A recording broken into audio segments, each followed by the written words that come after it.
On a souvent envie de dire que la dérivée d'une série est la série des dérivées. Dans cette vidéo, on va voir une condition suffisante pour que cela soit vrai. En particulier, on va prouver le théorème suivant.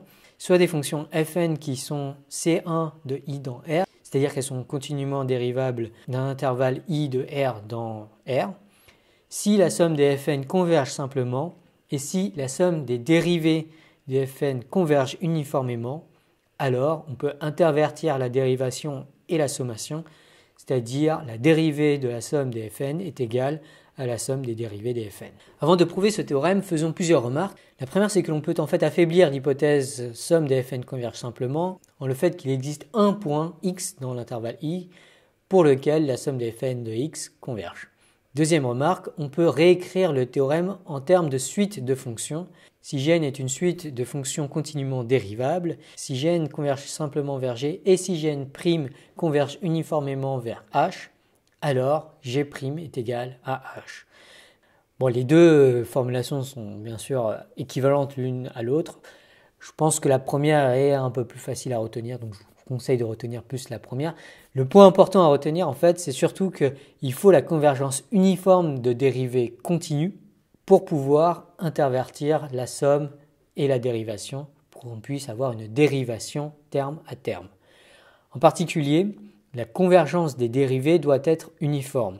Et je vous renvoie vers des vidéos précédentes pour bien sentir le concept de convergence uniforme, et notamment vers la vidéo sur la convergence simple pour voir ce qui pourrait coincer lorsque la convergence n'est pas uniforme. Bref, prouvons maintenant le théorème. Simplifier les notations, ce qu'on va prouver, c'est la version du théorème en termes de suite de fonctions. Donc on va supposer que Gn converge simplement vers G et que Gn' converge uniformément vers H. Comme les Gn' sont supposés continus et comme la convergence des Gn' est uniforme, on sait que la limite h des Gn' est continue elle aussi. Ça, on l'a prouvé dans une autre vidéo. On va maintenant définir grand H de x qui est en gros la primitive de h qui est conforme à la fonction g, c'est-à-dire on va poser grand H de x qui est égal à g de x0 pour un certain x0 dans l'intervalle grand I, plus l'intégrale de x0 à x de h. On sait par construction et par le théorème fondamental de l'analyse que grand H' est égal à H, puisque grand H' c'est la dérivée de la primitive de petit h. En particulier, on a maintenant Gn de x moins grand H de x en valeur absolue. Donc je vais écrire ça en termes de valeur en x0 plus l'intégrale qui va permettre d'aller de x0 à x. Donc ça nous donne Gn de x0 plus l'intégrale de x0 à x de Gn' moins g de x0 moins l'intégrale de x0 à x de h. Et maintenant, ce qu'on va faire, c'est qu'on va regarder séparément toutes les valeurs dans l'intervalle grand I, c'est-à-dire qu'on va décomposer ça via l'inégalité triangulaire comme étant gn de x0 moins g de x0 plus l'intégrale de x0 à x de la valeur absolue de Gn' moins h. Et donc là, si j'intègre, je vois que Gn' moins h va être forcément plus petit que la norme infinie de Gn' moins h, donc l'intégrale de x0 à x de Gn' moins h. Et du coup, ça, je peux le réécrire comme étant plus petit que Gn de x0 moins g de x0 plus la valeur absolue de x moins x0 fois la norme infinie de Gn' moins h.